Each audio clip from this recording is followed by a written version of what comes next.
সংসার মানে হলো একটি প্রতিজ্ঞা, যার ভেতরে মান অভিমান, রাগ ক্ষোভ, দুঃখ ব্যথা সবই থাকবে। কিন্তু দিন শেষে একে অপরের মুখের সামনে ভাতের থালা তুলে দেওয়ার প্রতিজ্ঞাটা একে অপরেরই থাকতে হয়। আসসালামু আলাইকুম, কেমন আছেন? আজকে আমি রুই মাছ রান্না করব। যেটা আমাদের খাঁটি সরিষার তেল, নিজের ঘানি ভেঙে তৈরি করা।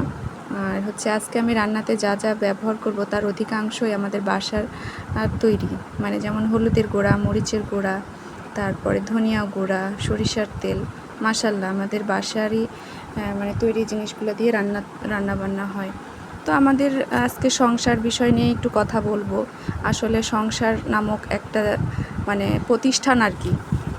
তো সেই প্রতিষ্ঠানে আমরা একে অপরকে একসঙ্গে থাকতে গিয়ে অনেক রকম মান অভিমান, দুঃখ কষ্ট থাকে। তো সংসার মানে মাসের শেষে টাকা পয়সা হিসেব করতে করতে কিন্তু একটা দীর্ঘ নিঃশ্বাস ফেলে স্ত্রীকে জড়িয়ে ধরা যায় এবং জড়িয়ে ধরে বলা যায়, আজকে তোমার কোলে মাথা রেখে ঘুমাবো। এটাতে আসলে কোনো কিছুই হয় না, কিন্তু একটা মানসিক শান্তি পাওয়া যায়। সংসার মানে হলো স্ত্রীর স্বাধীনতাতে হস্তক্ষেপ না করা, তার হাজব্যান্ডের প্রাইভেসিতে মানে ঢুকে না পড়া।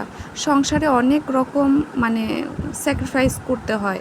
সংসারে কেউ কারোর থেকে ছোট বড় মানে হয় না, দুজনারই পরিপূরক হয়। তাই সংসার করতে গেলে একে অপরের প্রতি সম্মান ও শ্রদ্ধা থাকা জরুরি। কিন্তু এটা আমরা কয়জনে বা করি? একসঙ্গে থাকতে গিয়ে মান অভিমান, রাগ এগুলো হবেই। তাই সব কিছু ভুলে সংসারটাকে সুন্দরভাবে সাজিয়ে নিতে হবে। তো এই যে আমার মাছের কালারটা দেখেন, মাশাআল্লাহ অনেক সুন্দর এসেছে। মাছটাও খেতেও অনেক সুস্বাদু। এটাও আমাদের পুকুরেরই মাছ। তো আলহামদুলিল্লাহ, আল্লাহ আমাদের আজকে মানে ভালো নিয়ামত দান করেছেন দুপুরের খাবারের জন্য। এটা আজকে আমার দুপুরের রান্না ছিল। আপনারা কে কী রান্না করেছিলেন আজকে দুপুরে কমেন্টে জানাবেন। আর আপনাদের সবার ভালোবাসা আমার খুব জরুরি, কারণ আমরা একে অপরের সঙ্গে না থাকলে সামনে এগিয়ে যাওয়া সম্ভব নয়। আল্লাহ হাফিজ।